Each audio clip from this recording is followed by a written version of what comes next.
中国给的机会，美国没有珍惜。那既然如此，布林肯想访华门儿都没有。各位好，欢迎来到康讯说。相信大家都知道，这美国的国债已经是突破了31万亿美元这个天文数字。如果不能及时找到合适的解决办法，那美国政府很有可能会再度面临停摆的危险。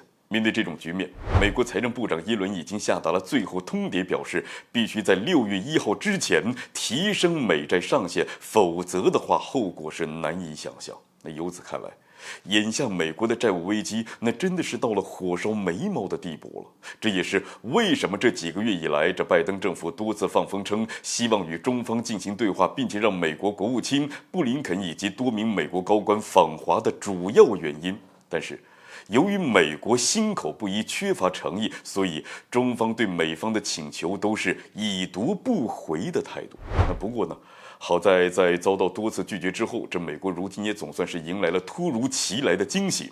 近日，我国秦刚外长就在北京会见了美国驻华大使伯恩斯，这也是自去年中美两国元首会晤之后，两国最高层级的接触。所以，对此外界有人认为，这表明中国已经准备好修补与美国政府的关系，并且可能愿意重新安排布林肯访华。那么，事实果真是如此吗？我们来听听秦刚外长在会谈期间说的话，就能够知道答案了。秦刚外长在和美国大使伯恩斯会面的时候就表示，眼下的当务之急是稳定中美两国的关系，避免螺旋式的下滑。其中的重中之重就是美方必须尊重中方的底线红线，停止损害中国的主权、安全、发展利益，正确的处理台湾问题。那可以说，这中方的立场已经十分明确了。那就是只要美方能够做到以上这几点，这中方就愿意重新打开中美的沟通大门，并且可能会将布林肯的访华行程重新的提上日程。毕竟这中美关系持续的恶化下去，对任何一方都没什么好处。中国非常清楚这一点，同时也希望美方能够明白，中方这也算是给美方指了一条明路了。然而没想到的是，对于中国给出的机会，美国并没有好好珍惜。因为秦刚外长的话音刚落，布林肯就公然挑衅了中方的底线。事情是这样的，第76届世界卫生大会将于5月21号至30号在日内瓦召开。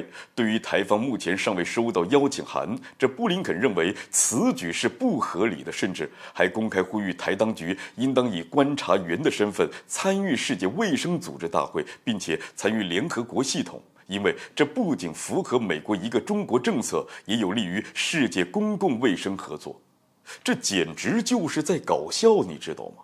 这要知道，这世界卫生组织是联合国下属机构，只有主权国家才能参加。这台湾作为中国一个省，根本就没有资格。而且，由于一个中国原则是国际共识，所以台湾也已经是连续多年没有被邀请。美国拿这个问题做文章，那明显就是在挑事儿了，企图掏空一个中国原则。那在这样的情况之下，布林肯还想访华，那简直就是痴心妄想，门儿都没有。值得一提的是，最近中国将就加拿大一名外交官列为了不受欢迎的人，并且限期离华。布林肯如果还要继续肆无忌惮地打台湾牌，大搞以台制华的图谋，那不排除中方也会做出同样的手段。如果真到了那个时候，这布林肯就彻底别想访华了。所以，我们奉劝其好自为之，以免玩火自焚呐。好了，本期节目就进行到这儿，欢迎点赞转发，留下您的精彩评论。